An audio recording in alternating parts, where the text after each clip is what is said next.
Hi, it's Angeline here. I think shaker cards are still kind of trending, so here's one that I made without using any dies.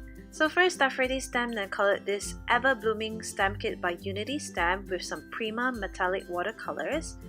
And I'm grabbing the Unity Stamp Aurora and Ariel Sequins for my shaker. And here is how I'm going to create the shaker window.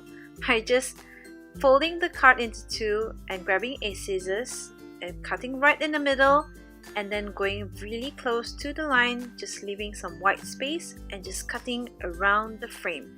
Just follow the lines and you'll do fine.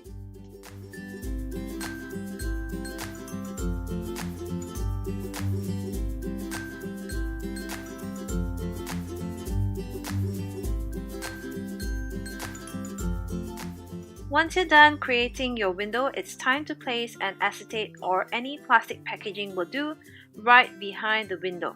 Here I'm using some Thermoweb Mixed Media adhesive, or you could use any kinds of adhesive that you like.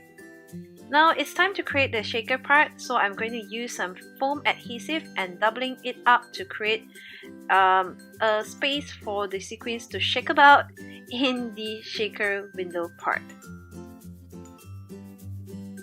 Just make sure that you cover all four corners of the card so that the sequins will not fall out when you are shaking your card.